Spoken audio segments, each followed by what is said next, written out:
Olá, seja bem-vindo ao Cultura Entrevista. No programa de hoje, o assunto é educação. Ao longo de sua história, a humanidade buscou em alguns dos seus pares o que conhecemos como pensamentos.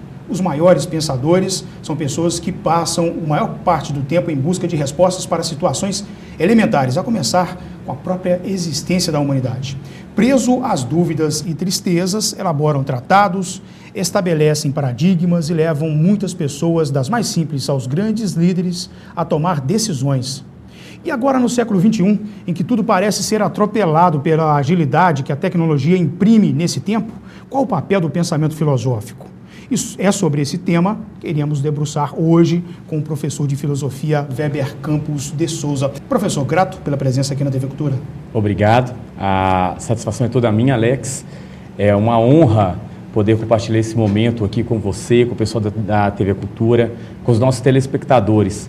Vamos conversar um pouquinho sobre a questão da filosofia, que é uma arte do pensar, não é mesmo? O senhor sabe que ser professor foi um sonho de muitas pessoas, o meu sonho também. Professor dentro da minha casa, da casa onde eu fui criado pela minha família, tinha uma referência muito maior do que qualquer autoridade instituída no município. Tenho um grande respeito pelos professores e acredito que eu devo quase tudo que eu tenho na vida aos mestres que eu tive ao longo do meu aprendizado. O professor, igual você disse, os seus exemplos, não é mesmo? Aqueles professores que te ensinaram e todos nós, eu, você, os nossos telespectadores, com certeza temos ou tivemos um professor como uma referência em nossas vidas. Seja na área da matemática, da filosofia, do português, da história, o professor ele é uma referência. Mas e agora? Como que é esse papel do professor, né? A referência do professor em nossas vidas? Fala um pouco da sua história, onde o senhor nasceu, o que estudou, né, onde estudou e há quanto tempo leciona? Sou de Caratinga, com muito orgulho, terra do Ziraldo, da família Leitão, Miriam Leitão, Agnaldo Timóteo, grandes artistas, pensadores também. Fui criado em Ipatinga, morei um tempo em Belo Horizonte, passei minha infância em Belo Horizonte, e foi lá, dos 6 aos 10 anos, que eu comecei a cogitar a possibilidade de ser um professor.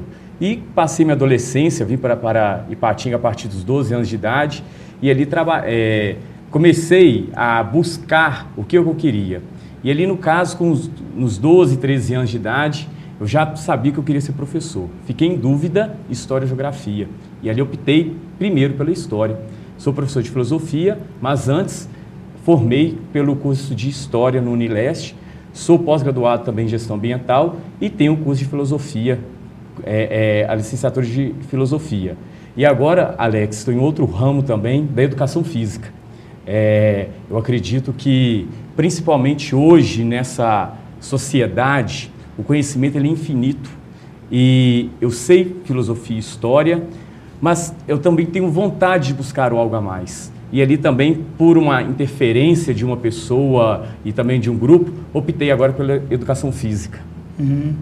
Leciona Filosofia no Colégio São Francisco? No Colégio São Francisco Xavier. Leciono Filosofia, trabalhei com História, com muitas saudades, no caso, essa referência, no Colégio Acedipa. Dona Helena Quintão é a minha referência enquanto educadora, ela é fenomenal. A minha referência da educação toda é a Dona Helena Quintão. Pude lá no Acedipa trabalhar, fui office boy, trabalhei na secretaria e comecei a dar aulas de filosofia, lecionar as aulas de história.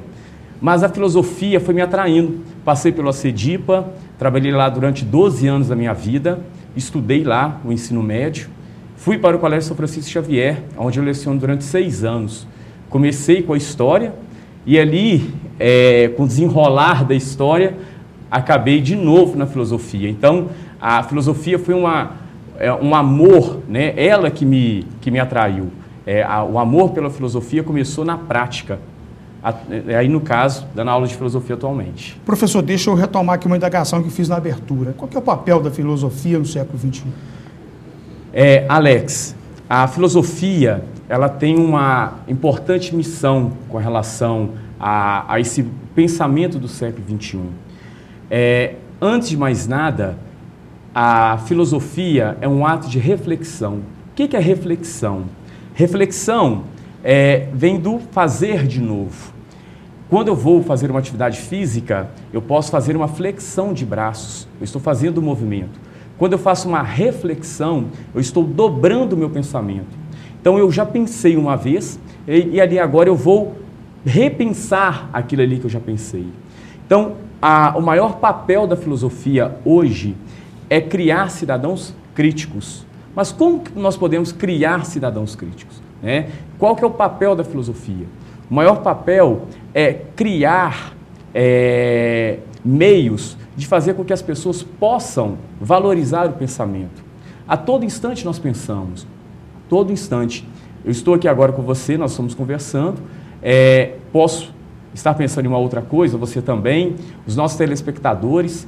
O pensamento é um ato involuntário, não tem como a gente parar de pensar, não é mesmo? Então, mas qual que é a importância que eu dou aos meus pensamentos?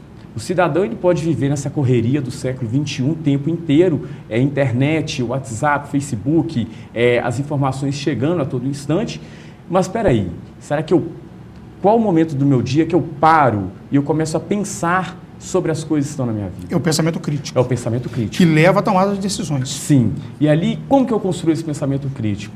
Primeira, as duas maiores instituições que ajudam um cidadão, a escola e a família. Por exemplo, Alex, hoje é muito discutido em seminários, congressos, reuniões de escolas, qual que é o papel da escola na vida de um aluno? A escola hoje, ela também tem um princípio na questão no ato de educar, mas a família também tem que ter essa responsabilidade.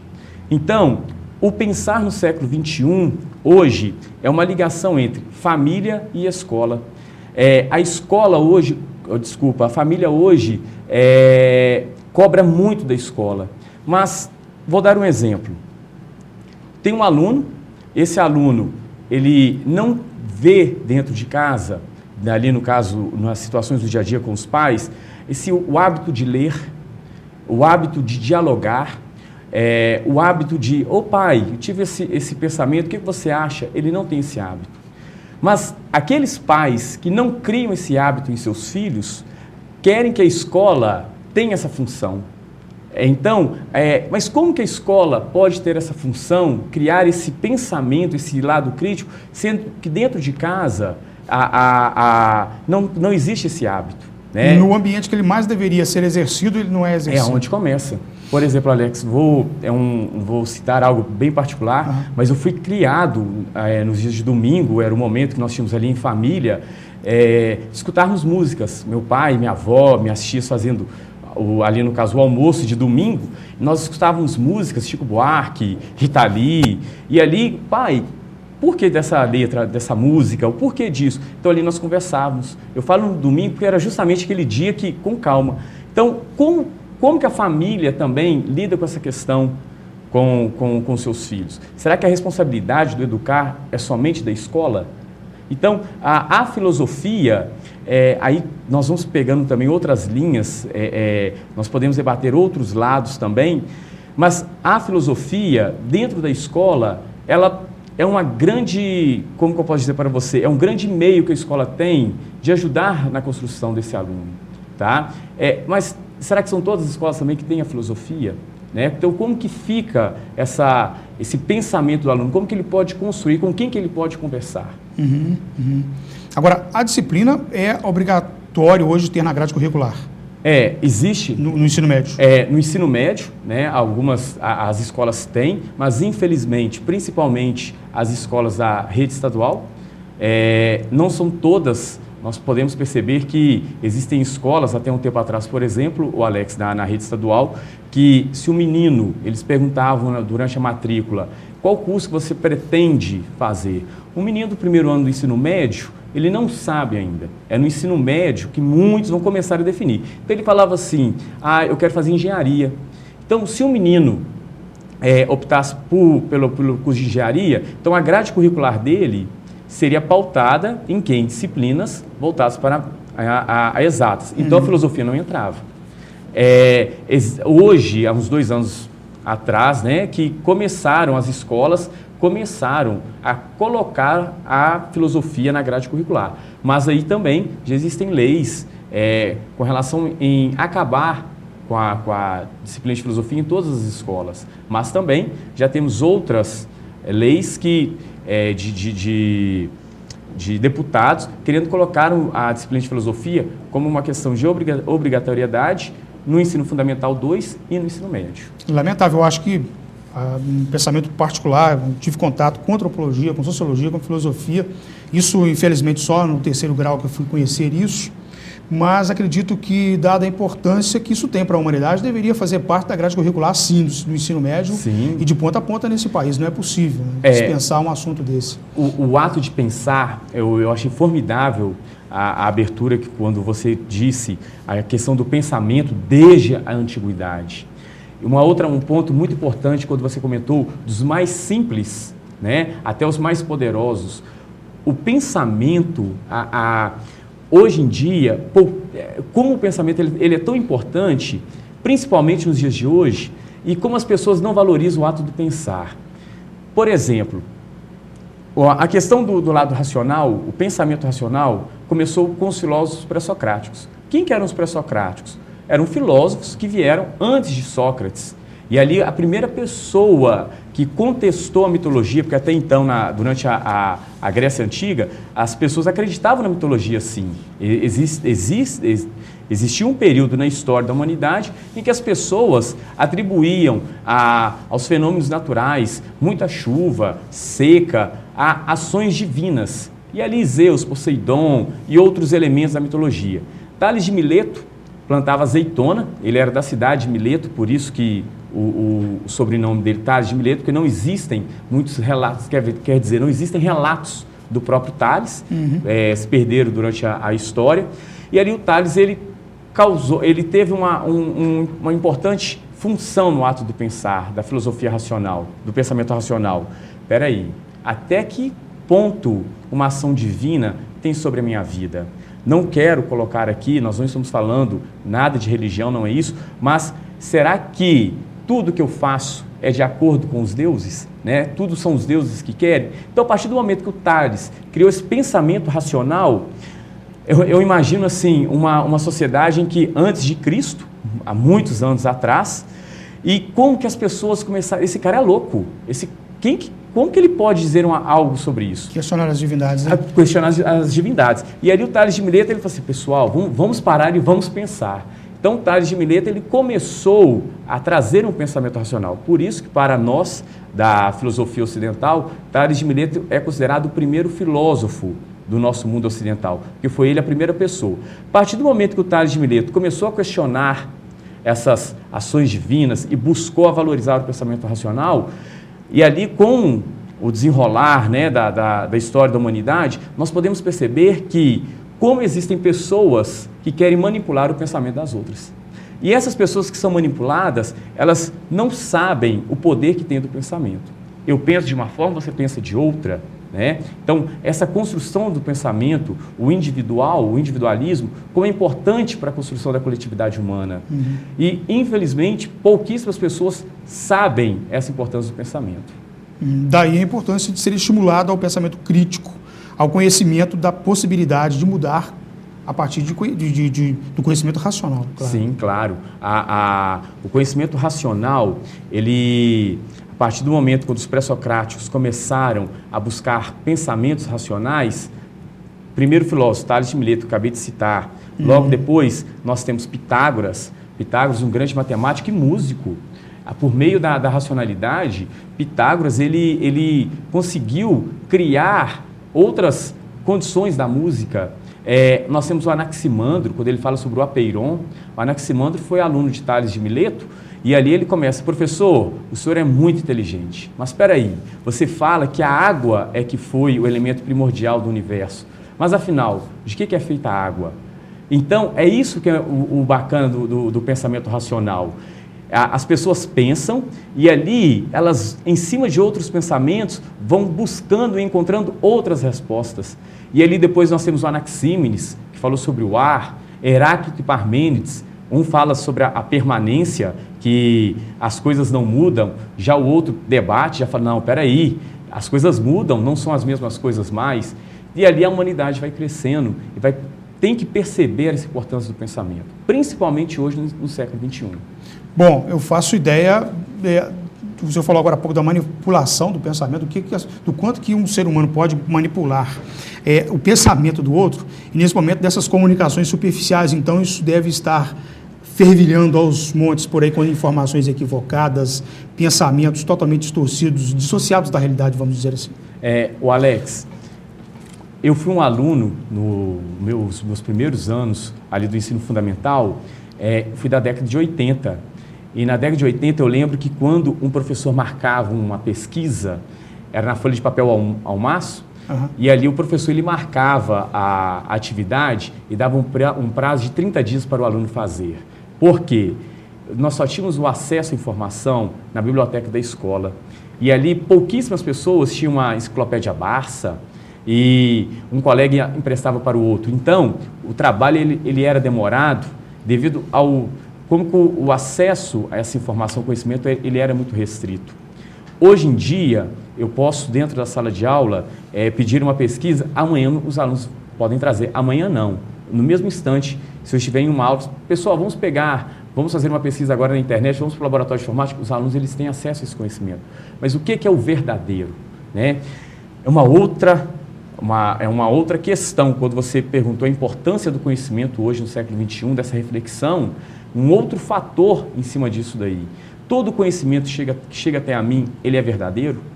E o aluno, ele ali na sala de aula, pelo fato de ter hoje uma das maiores, como se diz, né, o Google, o Dr. Google, o aluno ele acha que é correto. Então ele às vezes quer debater com o professor e fala assim, não, professor, o senhor está errado.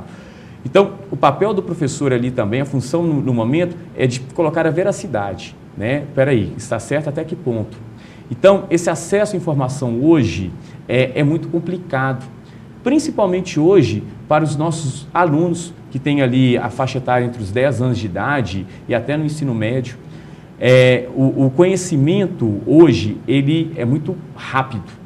Mas espera aí, que conhecimento é esse? É muito superficial. Muito superficial. É um conhecimento... Eu não gosto de usar essa frase, mas o conhecimento descartável. Né? Alguns historiadores, alguns filósofos, né, educadores, hoje do século XXI, falam sobre o conhecimento descartável. Hoje o aluno ele aprende, mas no final do dia já descartou aquilo dali. É tudo muito rápido. Vai tudo para a memória RAM, só usa no momento. Só ali naquele momento. E ali vem o professor mais uma vez. Né? Como que o professor pode trabalhar na sala de aula essa questão de um conhecimento verdadeiro? Tá? Essa questão do conhecimento verdadeiro, só dando um outro exemplo. Por exemplo, os alunos, todos eles sabem, nós sabemos, nós temos o manual do celular, nós sabemos lidar com a questão do manual do celular, mas como que eu utilizo o celular do ponto de vista ético, do ponto de vista moral? Eu sei mexer em todos os programas de celulares que existem, aplicativos, mas espera aí, você sabe, mas como você conduz essa questão aí do celular, né? Qual que é o seu grau de aproveitamento nessa ferramenta, que é formidável. A internet hoje, o celular, o computador, possuem lados positivos, muitos, mas também como que nós trabalhamos essa questão aí desse conhecimento que chega por meio dos nossos alunos. Qual é o uso que está se dando a essa tecnologia que avançou tanto? E que chega hoje de uma forma muito barata. Antigamente era muito caro, mas muito difícil o acesso a um computador mesmo. E os smartphones, quando surgiram, também eram caríssimos. Hoje já estão aí a preço de banana, literalmente, na praça. Verdade.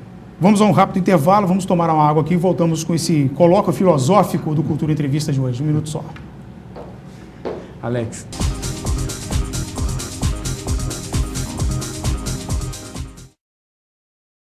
Não apague o sorriso de quem cuida da nossa cidade.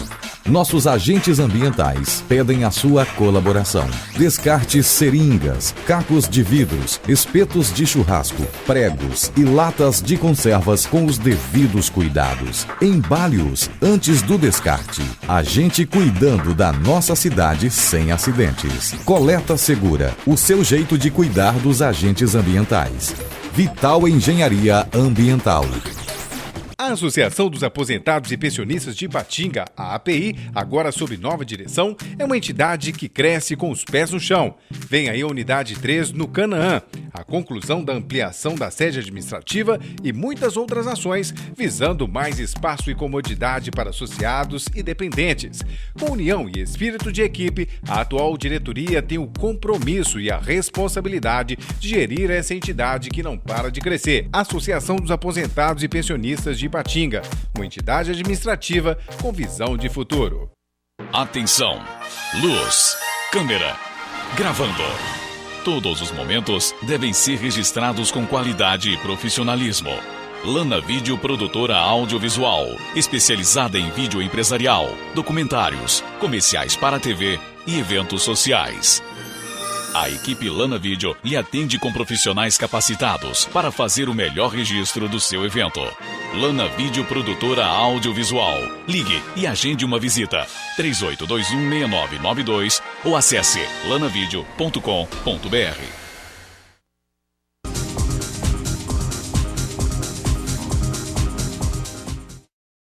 Muito bem, nós estamos de volta com Cultura Entrevista. Eu lembro o contato aqui do programa, que é uma entrevista, @tvculturavaledoaço.com.br. É o nosso canal de comunicação aqui para você deixar a sua sugestão, a sua observação sobre o programa. Professor Weber Campos, por sua iniciativa, está em andamento o Oscar da Filosofia. É uma atividade lá do Colégio São Francisco Xavier. Do que se trata? Oscar da Filosofia. Como no primeiro bloco, nós comentamos a questão do pensamento e ali foi rápido a questão da filosofia, a importância dela no ensino. O Oscar da Filosofia é uma premiação em que reúnem bons projetos filosóficos por todo o Brasil. Esse Oscar da Filosofia é promovido pela Sofos, eles são de Santa Catarina, Florianópolis. Já é o 6º ano do Oscar da Filosofia, do troféu Amigos da Sabedoria. E o Colégio São Francisco Xavier, já pelo 2º ano consecutivo, participa. Ano passado nós ganhamos, ficamos em primeiro lugar em todo o Brasil com o projeto Gaia. Foi um projeto de referência ambiental e ali nós tratamos a questão do óleo saturado, uma reciclagem do óleo saturado. E esse projeto começou com os alunos do 5º ano do Ensino Fundamental 1. Lá no colégio, a filosofia, os meninos começam a trabalhar com filosofia do 2º ano do Ensino Fundamental 1 e vão até o ensino médio. Não existe uma quebra da filosofia, nós damos uma sequência em todas essas séries. Este ano, nós vamos participar com o projeto Clio. Clio era a deusa da história, da criatividade, da imaginação na mitologia grega. O projeto Clio, ele trabalha com releituras filosóficas. Já tem 3 anos essas releituras filosóficas no colégio. No primeiro ano, nós tivemos Alice no País das Maravilhas. No outro ano, nós tivemos o Don Quixote. Essa imagem ali, olha, é do Don Quixote. No final da apresentação, nós temos a diretora Solange Liege e a Meire, que é a nossa coordenadora do 2º e 3º ano do ensino médio. E este ano foi o Mágico de Oz. O importante, o interessante desse projeto... Essa aí é a apresentação do Mágico de Oz. Do Mágico de Oz deste ano, no final da apresentação. Essa aí também, a Dorothy, sendo muito bem representada pela Maria Vitória, do 7º ano. Todos esses trabalhos com o envolvimento dos estudantes. Dos estudantes. Eu acredito muito, o Alex, na questão da importância de um projeto consistente. Nós podemos perceber em várias escolas projetos. Os professores começam, o serviço de supervisão, eles começam um projeto, mas com 3 meses aquele projeto acaba e ali é como se nunca mais tivesse ouvido falar daquele projeto na escola. Vem outras agendas, correria, provas. Cobre o assunto. Isso, e às vezes o professor não dá continuidade. O projeto Clio já acontece 3 anos no colégio, assim como o Gaia ano passado. Ele aconteceu no colégio durante 3 anos e começa em uma viagem em Otim. Os meninos fazem uma viagem pedagógica, fizeram o Inhotim é o Museu de Arte Contemporânea. Isso, do céu aberto da América Latina. Eles fizeram, lá eles trabalham a questão da investigação filosófica, interpretação de imagens, de esculturas, e depois eles vão para a aula de literatura. Esses clássicos, Alice no País das Maravilhas, Don Quixote e o Mágico de Oz, os alunos começaram na aula de literatura, eles leram um livro, tiveram uma avaliação na disciplina de português e literatura, e na aula de filosofia eles vão construindo esses diálogos filosóficos que eles leram nas aulas de literatura, e ali entra também a disciplina de história, há todo um contexto, né, um contexto histórico dessas histórias.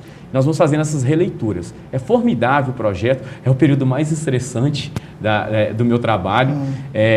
Quero lembrar aqui duas pessoas, a Simone e a Adriane. A Simone é a nossa supervisora do Ensino Fundamental 2 e a Adriane nossa orientadora.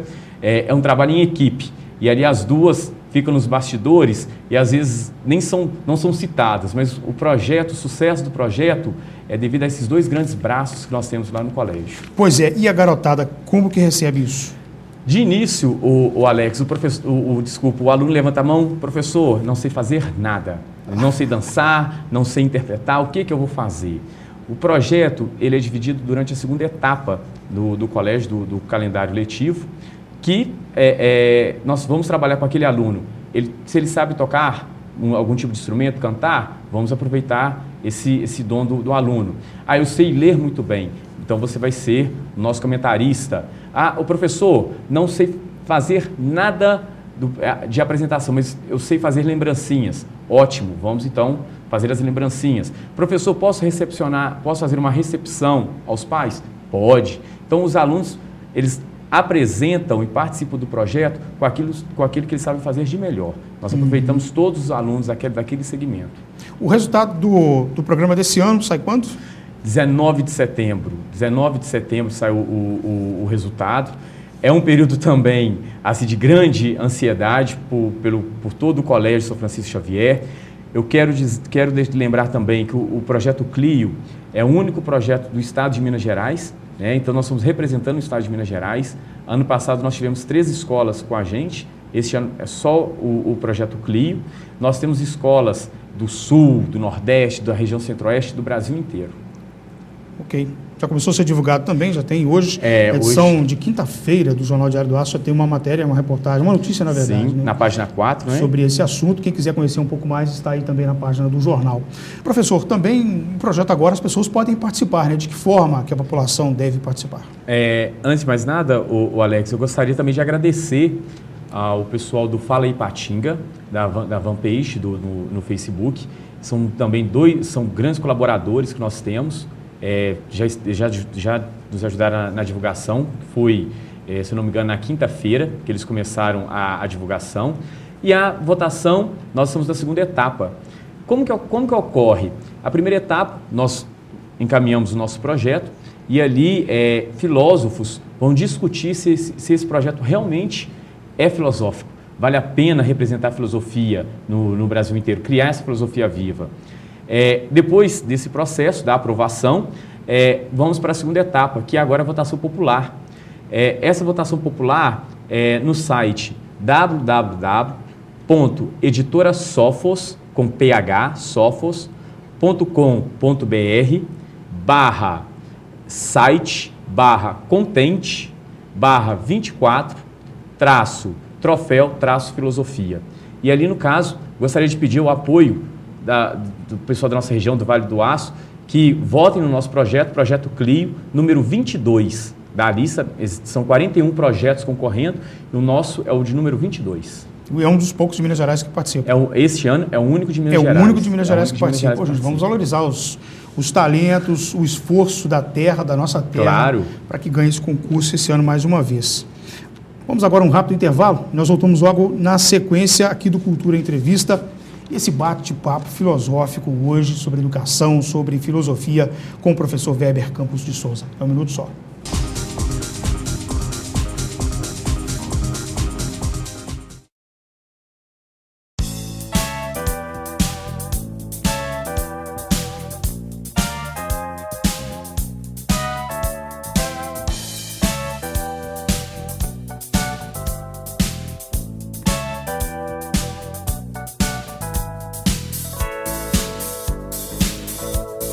John Móveis, Avenida Alberto Giovannini, 141, bairro Betânia.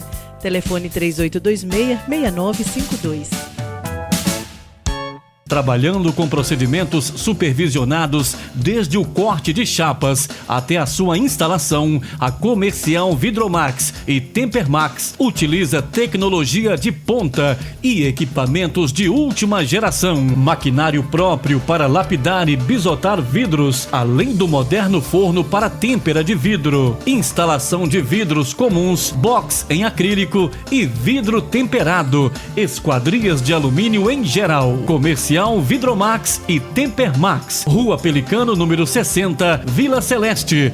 O Grupo Dijaffer se consolida pela qualidade de seus produtos. Dijaffer, ferro e aço em Fabriciano e aço nobre em frente à passarela do Iguaçu em Ipatinga. Ferro e aço para construção, serralheria e usinagem, metalons, perfis para estrutura e eletrodos no atacado e varejo. Máquina de fabricação própria de telhas sob medida. Dijaffer, construindo um vale de ferro e aço. Avenida Tancredo Neves, 553, Coronel Fabriciano. Aço Nobre, Rua Pedras Preciosas, 25, Iguaçu, Ipatinga.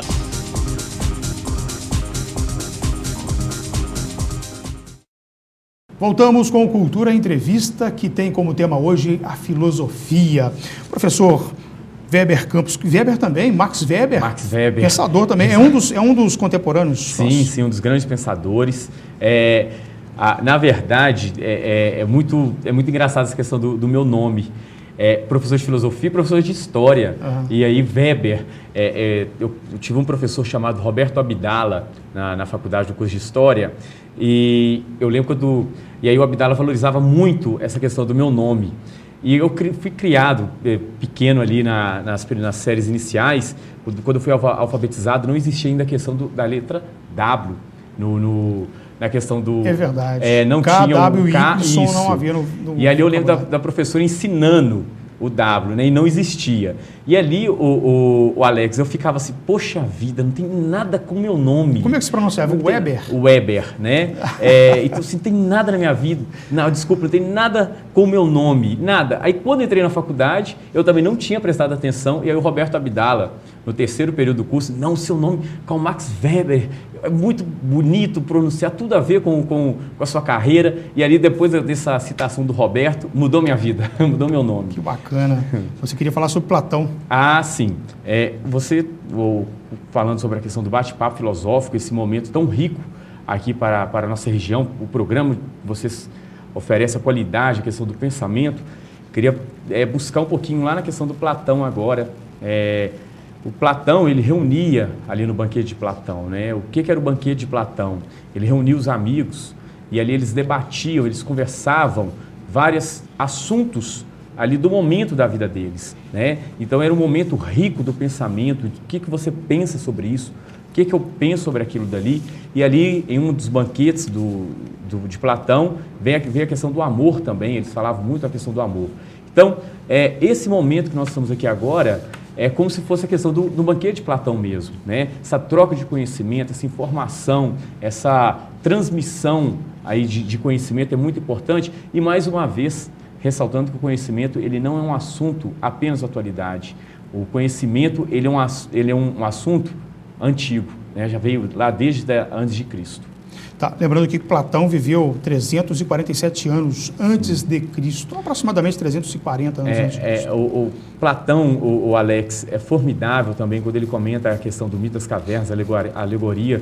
Mito das cavernas, pelo amor de Deus, não dá para estudar mito das cavernas com uma pesquisa no Wikipédia, gente. Não vamos ler sobre a caverna de Platão, mas ler um livro, um escrito mais original possível, porque é muito superficial o que tem na internet. Muito superficial pela internet. E o interessante do Platão, quando nós pegamos a essência do Platão, quando ele quer dizer a questão do mito das cavernas, eu paro e analiso, Alex, eu comento isso muito com os meus alunos. Eu falo assim, gente, Platão viveu em um período antes de Cristo. Quando você pega na íntegra a essência do mito das cavernas, você fala assim, peraí, será que ele conhecia internet, televisão? O que ele... É um conhecimento muito atual, essa ideia do Platão, quando ele quer deixar claro a questão da liberdade do pensamento, a questão da valorização do meu pensamento, em que mundo em que eu vivo.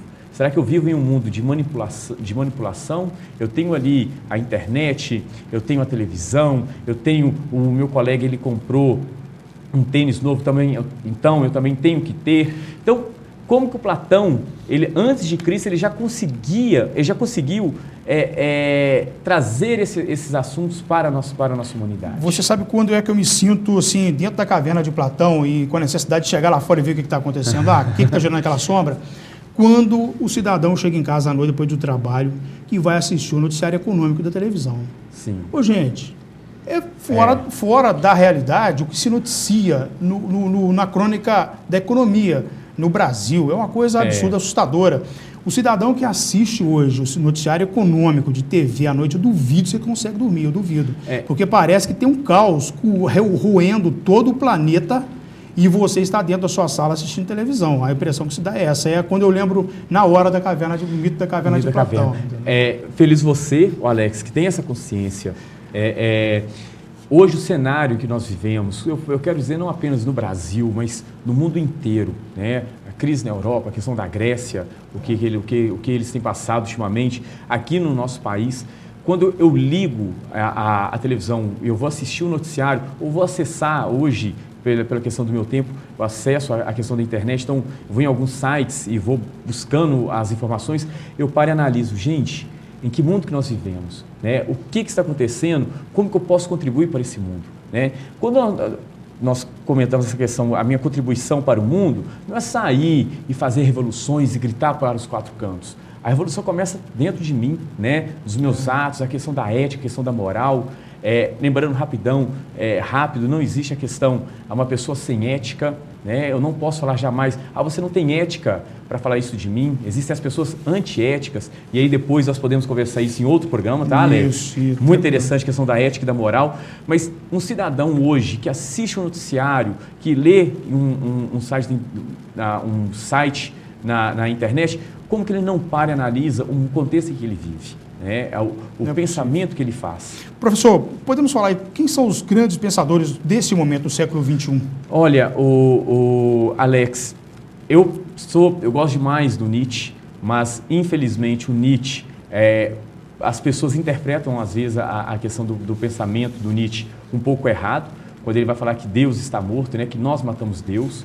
Mas não é só esse o pensamento dele. É isso. Quando o Nietzsche também, a questão, nós podemos depois tratar a questão do existencialismo.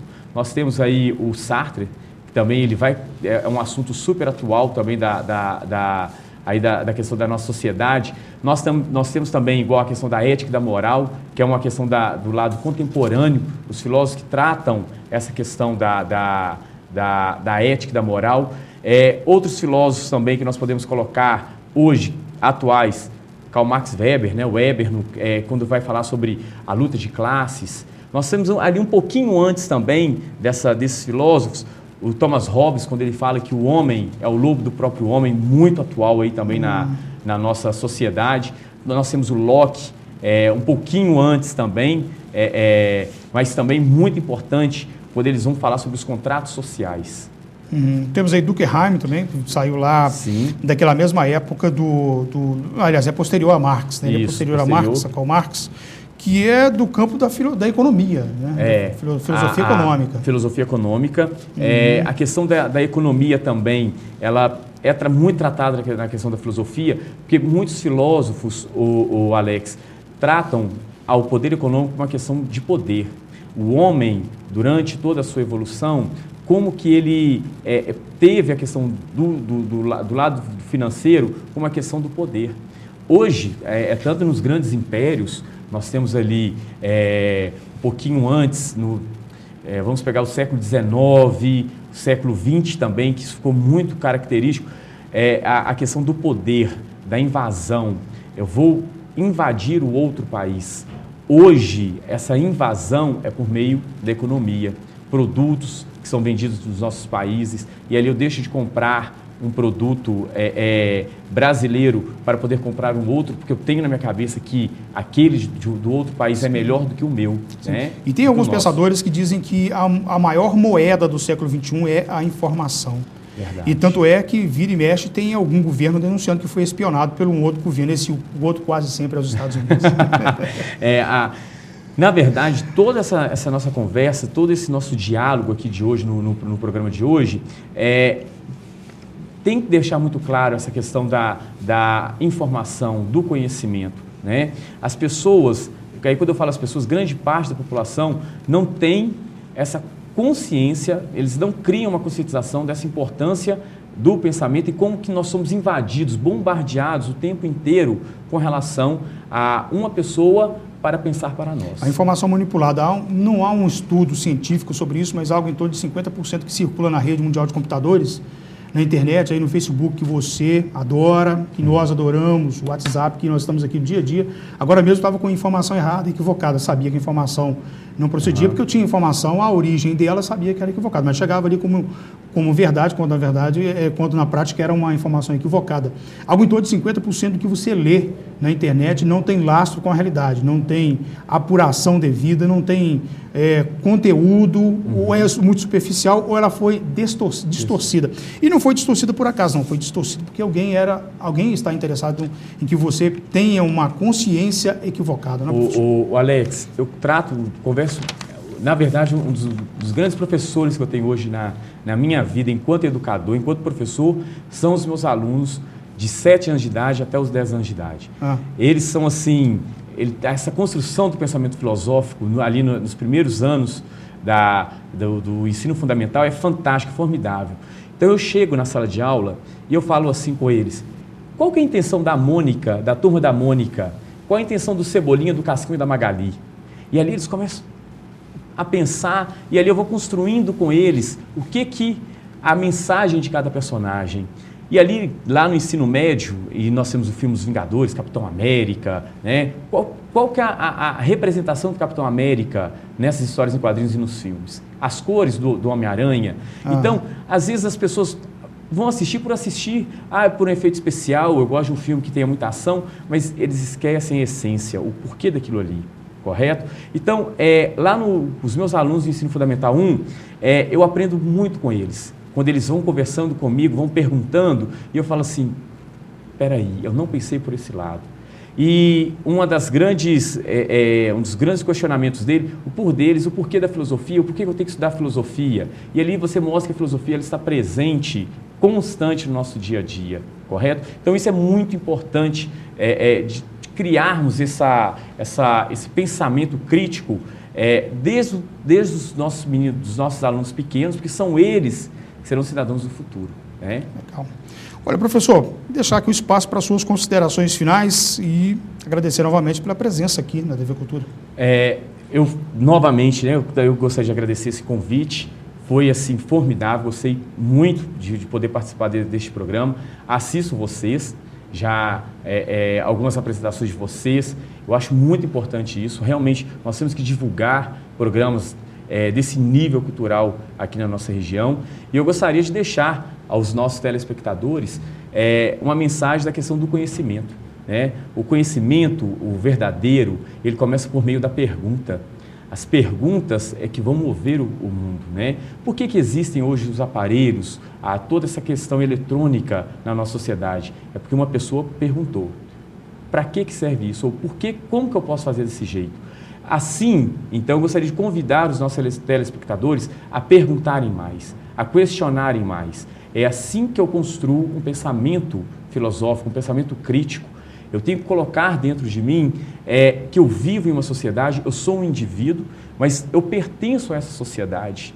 Né? Então, qual a minha contribuição nela? Qual a minha contribuição dentro da minha casa, nos grupos em que eu vivo, na minha cidade, no meu estado, no meu país e assim por diante?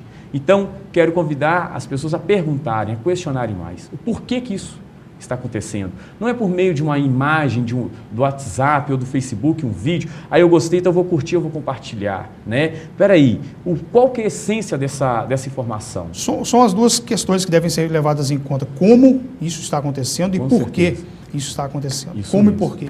Meus professores de comunicação batiam muito nessa tecla. Como e porquê das coisas. Com certeza. Tudo tem. O Aristóteles, ele já falava sobre as 4 causas. Né? O Aristóteles, ele fala que tudo que existe no mundo apresentam 4 causas. E ali, essas 4 causas querem nos mostrar que tudo tem um nome, tem um porquê, tem um criador, tem um motivo dele. Quando o menino pergunta assim para o pai, posso ir ali? Ali aonde? Esse ali tem um nome. Com quem? Com alguém. Que alguém é esse? E por aí afora vai, até completar os 4. Isso. Gente, eu espero que vocês tenham gostado aí de casa desse colóquio filosófico, esse bate-papo filosófico aqui hoje com o professor Werber Campos Souza. O programa fica disponível no YouTube depois para você que não pôde acompanhar o programa todo, na íntegra lá no YouTube, também no site da TV Cultura. E lembro sempre que os programas da TV Cultura são acompanhados também no site do diariodoaço.com.br. Acesse lá e nos acompanhe. Muito obrigado pela companhia, que tenham todos uma ótima semana.